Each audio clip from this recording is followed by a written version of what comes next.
A grand idea never begins by thinking about cost savings. It starts with a bang. Someone connects legs to it, and it grows. It scaffolds upon itself until it is a concept. That concept is taken to the public, where it's reshaped and refined. A product is an outcome, and a company is born upon that first sale. There is an abundance of energy, excitement, and chaos when products are sold at random. Sometimes, payroll is delayed as the company tries to find its footing. Turning the corner and achieving stability, sales become predictable. A new normal is created, and sales projections achieved. Growth slows to a manageable pace. The company becomes more efficient at building the product to keep its margins high. It must keep pace with growing financial expectations. Sales stagnate with minimal fluctuations. The only way to achieve target margins is to move forward with progressive cuts. Support services shrink first. Next, it is research and development. Finally, operations dwindle. At this stage, the original product has lost its relevancy. With the shift from innovation to efficiency, there are no new products to release. Subsequently, the company begins to die. This is the story of a normal company. The average lifespan has gone from 61 years to less than 18 years. Will your company be the next one? One sign of an established business can be judged by the size of its army of white-collar factory workers. These are the new corporate warriors. Many join an organization right after college. They randomly pick up a specific niche, depending on what the company needs at that given time, and quickly, they become specialists. Their work may begin as original, but soon, it transitions into a repeatable process. These checklists no longer take independent thought to accomplish. This process repetition is not knowledge work, but becomes working on an office factory line. When individuals can process map or create a checklist to what they do so that they could go on a carefree vacation, they are no longer a knowledge worker. Also, it would be in their best interest to ask if what they produce could be done by someone in a different country. Could it be automatically completed by a computer? When the answer is yes, a cheaper someone or something else will be doing the job soon. It would be wise to understand how they can create new value for the company. White-collar manufacturing is a micro-example of the present-day corporate world. On a macro scale, the term is called outsourcing, which was not formally recognized until the late 1980s. Companies routinely have other companies produce smaller products or services to supplement their main offering or product. Essentially, outsourcing is a business partnership model that has been in place since the beginning of business itself. In the 1990s, a shift started to take place where the non-core elements of the company were outsourced, sending this work to other companies at a cheaper cost. This helped maintain healthy margins. Early experiments, though, failed miserably in quality and missed expectations. However, the host counties developed their professional footing. Their quality increased while still maintaining significantly lower costs, which offset the natural transportation wastes. Eventually, outsourcing grew from products to process-based work. This triggered the movement of white-collar work. Home to numerous English-speaking people, India became the new home of the call center.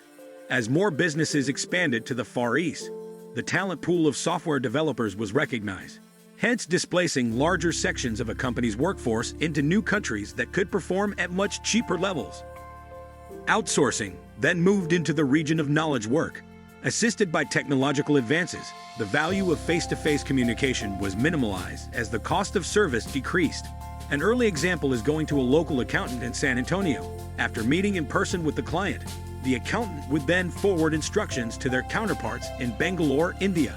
The outsourced team then would complete the tax filings and submit it to the client. The model has evolved to the point where there is no longer a need for the stateside-based accountant. The client directly interfaces with the India team. This is stretched beyond process-based work and into engineering in China, to customer service in the Philippines, to web design in Bulgaria. The main competitor to outsourcing is automation. Simplistically explained, this is a machine doing the work that a human once did. This is a significant phenomenon whose impact will be felt across the globe. As technology advanced, this began with the macro elements, such as automatically repeating formulas in Excel. The analysis and intelligence that took significant effort became the push of a button. The intent behind automation was opening the knowledge worker to new ideas and intellectual freedom, unchaining them from their desks and rote processes. Knowledge workers would be able to find new value for the organization. These automation shifts have run into two major obstacles, the first being Parkinson's law. If you remove a time commitment, the remaining work will expand into the time allotted. Their efficiency will drop. Second, this is a shift from the normal routine, one that will typically miss the formal change management process to help it be adopted. Automation follows the same trend in the past. It doesn't matter if you call it TQM, Lean, Six Sigma, or automation. They all represent cost-cutting and change. Each company understands that its strategy is simply prioritizing its backlog of automation work until the current business model starts to falter and new ideas are needed. When thinking of manufacturing in the United States, the initial thought is that most manufacturing has been outsourced. Most products are believed to be made in Mexico, China, or Vietnam. The shocking fact is that manufacturing has almost doubled in output since the 1980s. The discrepancy is that factory jobs have decreased by over 5 million in the United States since the 1980s.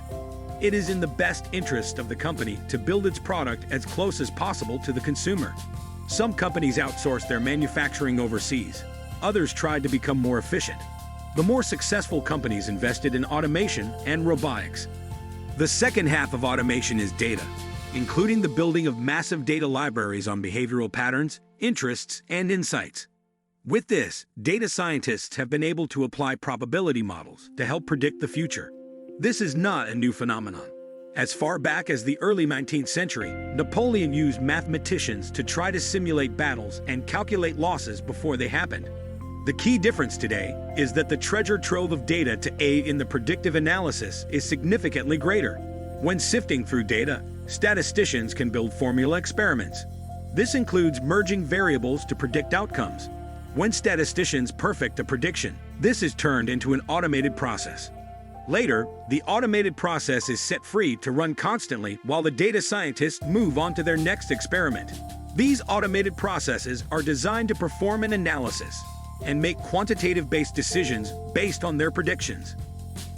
Algorithms include making loan and insurance policy decisions based on applicant variables, and doing this cuts out the human element. Furthermore, testing is ongoing with parole boards using algorithmic factors to determine predictive recidivism rates. In the future, the medical field will continue to be transformed. Human doctors will no longer perform patient diagnosis. Algorithms can be run in the background. Consequently, they will start to merge with other algorithms, multiplying into new algorithms. These will be the first signs of artificial intelligence. In many cases, artificial intelligence-designed algorithms cannot be understood by humans.